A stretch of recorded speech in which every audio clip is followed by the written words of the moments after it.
Boss 26 जनवरी 2026 यह वो दिन है जब भारतीय सड़कों पर चल रहे इन प्लास्टिक के खिलौनों यानी आज की नाजुक गाड़ियों का घमंड चकनाचूर होने वाला है और असली लोहे की कार वापस आने वाली है। अपनी सीट बेल्ट एकदम कस के बांध लीजिए क्योंकि ऑटोमोबाइल की दुनिया में अब तक का सबसे बड़ा बदला लिया जाने वाला है। नमस्कार भाई लोग और पब्लिक, आज हम किसी एरी गैरी कार की बात नहीं करने वाले हैं। आज हम उस उस्ताद की बात करेंगे जिसने भारत को पहली बार सिखाया था कि एक असली एसयूवी का मतलब क्या होता है। जी हाँ, बिल्कुल सही समझा आपने। रेनो डस्टर वापस आ रही है और यकीन मानिए भाई, जो खबरें और तस्वीरें मार्केट में आई हैं उन्हें देखकर क्रेटा, सेल्टोस और यहाँ तक कि टाटा की नई वाली सिएरा की भी हवा टाइट हो गई होगी। अगर आपको लग रहा है कि यह वही पुरानी डस्टर है जिस पर बस नया पेंट चढ़ा दिया गया है तो आप बहुत बड़ी गलतफहमी में हैं सर। ये कार पूरी तरह बदल चुकी है। ये अब एक ऐसा शिकारी जानवर बन गई है जो शिकार पर निकलने के लिए एकदम तैयार बैठा है। सबसे पहले बात करते हैं उस चीज की जो सबसे ज्यादा भौकाल मचाती है और वो है इसका वो ढाकड़ लुक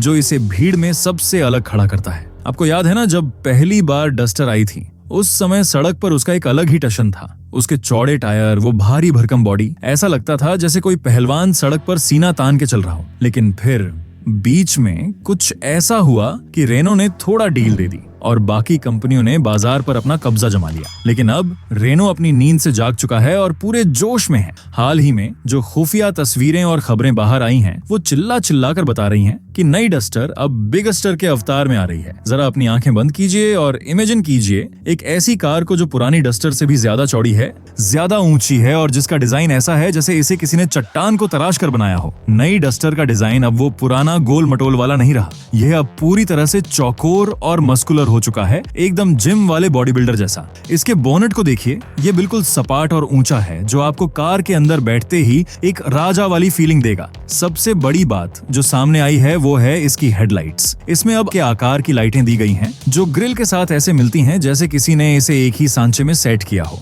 और वो ग्रिल वो इतनी पतली और स्लीक है कि कार को एक बहुत ही मॉडर्न और गुस्से वाला लुक देती है। मतलब सामने वाले को देखते ही साइड हो जाना पड़ेगा। अब जरा साइड से इस कार का टशन देखिए। यहाँ आपको एक बहुत बड़ा बदलाव देखने को मिलेगा। पिछले दरवाजों के हैंडल अब आपको दरवाजे पर नहीं मिलेंगे। जी हाँ सर, आपने सही सुना, उन्हें छिपा दिया गया है खिड़की के पास, जिससे कार को साइड से देखने पर ऐसा लगता है जैसे ये 2 डोर वाली कोई स्पोर्ट्स कार हो। और पहिए भाई साहब, इस बार रेनो ने कोई कंजूसी नहीं की है। इसमें 17 और 18 इंच के बड़े अलॉय व्हील्स दिए गए हैं जो डायमंड कट फिनिश के साथ आते हैं। और सबसे मजे की बात यह है कि व्हील आर्च यानी टायर के ऊपर का हिस्सा गोल नहीं बल्कि चौकोर है। ये छोटी सी डिटेल कार को इतना रफ एंड टफ बनाती है कि लगता है यह सड़क पर नहीं, सीधे पहाड़ों पर चढ़ने के लिए ही बनी है। पीछे की तरफ चलें तो वहाँ भी वाई आकार की टेल लाइट्स दी गई हैं जो बहुत ही तीखी और चमकदार हैं। बूट यानी डिग्गी का दरवाजा भी काफी सपाट है। लेकिन असली खेल तो अब शुरू होता है। ये कार जिस ढांचे पर बनी है उसे तकनीकी भाषा में CMF-B प्लेटफॉर्म कहा जाता है। ये वही जादुई ढांचा है जिस पर रेनो और निसान की पूरी दुनिया की गाड़ियां टिकी हैं। इसका मतलब है कि यह कार पहले से कहीं ज्यादा सुरक्षित, मजबूत और संतुलित होगी।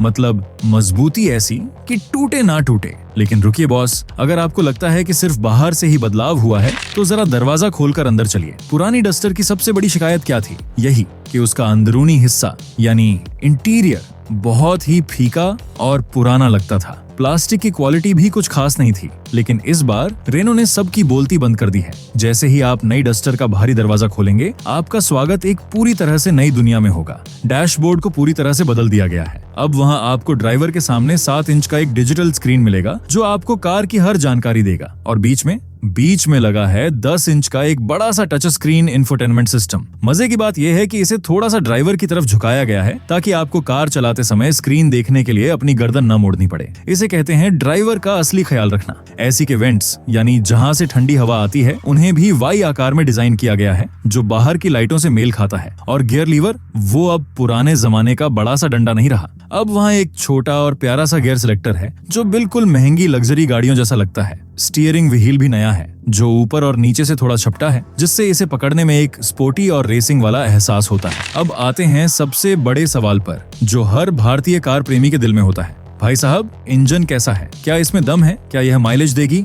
तो सुनिए, यहाँ एक थोड़ी सी दुखद खबर है उन लोगों के लिए जो डीजल इंजन के दीवाने थे। पुरानी डस्टर का वो 1.5 लीटर वाला डीजल इंजन जो टॉर्क का बादशाह था, अब वो इतिहास बन चुका है। जी हाँ, नई डस्टर में डीजल इंजन नहीं आएगा, लेकिन निराश मत होइए क्योंकि जो आ रहा है वो उससे भी कहीं ज्यादा मजेदार है। नई डस्टर में आपको 3 तरह के इंजन विकल्प मिलने की उम्मीद है और यह सब पेट्रोल पर चलेंगे, लेकिन इनका अंदाज अलग होगा। पहला है 1 लीटर का टर्बो पेट्रोल इंजन। यह उन लोगों के लिए है जो शहर में ज्यादा चलते हैं और जिन्हें बजट का भी ध्यान रखना है। लेकिन जो असली खबर है वो है इसका हाइब्रिड इंजन। जी हाँ, नई डस्टर एक मजबूत हाइब्रिड तकनीक के साथ आ रही है। इसमें 1.6 लीटर का पेट्रोल इंजन होगा जो 2 इलेक्ट्रिक मोटरों के साथ मिलकर काम करेगा। इसका मतलब समझते हैं आप? इसका मतलब है कि शहर की ट्रैफिक में ये कार बिजली पर चलेगी, बिल्कुल शांत और बिना पेट्रोल पिए। और जैसे ही आप इसे हाईवे पर दौड़ाएंगे, पेट्रोल इंजन जाग जाएगा। नतीजा, आपको मिलेगा ऐसा माइलेज जो मारुति की गाड़ियों को भी शर्मिंदा कर दे। रिपोर्ट्स की माने तो यह 25 से 27 किलोमीटर प्रति लीटर तक का माइलेज दे सकती है। एक इतनी भारी भरकम एसयूवी और इतना माइलेज, यही तो वो बात है जो क्रेटा और सेल्टोस की बिक्री पर ब्रेक लगा सकती है। लेकिन कहानी यहाँ खत्म नहीं होती। डस्टर को डस्टर क्या बनाता है?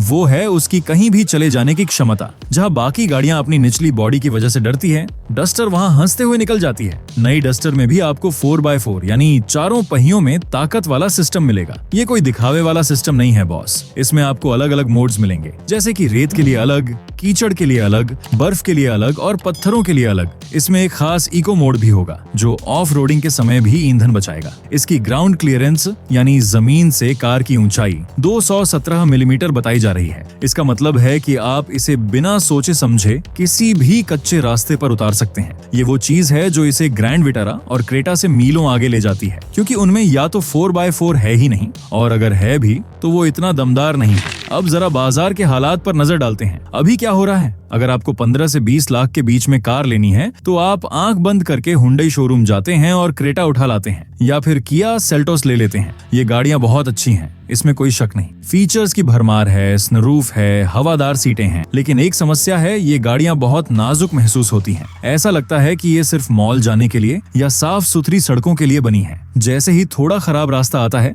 आपके दिल की धड़कन बढ़ जाती है कि कहीं नीचे से लग न जाए। दूसरी तरफ मारुति की ग्रैंड विटारा है जो माइलेज तो बहुत अच्छा देती है, लेकिन जब आप एक्सीलरेटर दबाते हैं तो वो जोश, वो ताकत महसूस नहीं होती। और टाटा की गाड़ियां मजबूत तो हैं, लेकिन उनकी सर्विस और फिट फिनिश में अभी भी थोड़ा सुधार बाकी है। यहीं पर नई डस्टर एक बड़ी सिरदर्दी बनकर खड़ी हो जाएगी इन सब के लिए। ये उन लोगों के लिए एक परफेक्ट विकल्प बनेगी जो एक ऐसी कार चाहते हैं जो शहर में आरामदायक हो, जिसका केबिन मॉडर्न और फीचर से भरा हो, लेकिन जब मन करे तो उसे लेकर पहाड़ों पर, जंगलों में या नदियों के किनारे जा सकें, बिना इस डर के कि कार फंस जाएगी। नई डस्टर में वो सब कुछ है जो एक मॉडर्न परिवार को चाहिए। 6 एयरबैग्स, 3 डिग्री कैमरा, एडास जैसे सुरक्षा फीचर्स जो खुद ब्रेक लगा सकते हैं और लेन में कार को रख सकते हैं, और साथ ही इसमें वो पुराना डस्टर वाला डीएनए भी है जो इसे अटूट बनाता है। एक और दिलचस्प बात जो सामने आई है वो है इसका स्लीप पैक। अब ये क्या बवाल है? अगर आप घूमने फिरने के शौकीन हैं तो आप पिछली सीटों को पूरी तरह से मोड़ सकते हैं और वहाँ एक डबल बेड जैसा गद्दा लगा सकते हैं। रेनो इसके साथ कुछ खास एक्सेसरीज भी देगा, जिससे आप कार के पीछे ही एक छोटा सा तंबू लगा सकते हैं।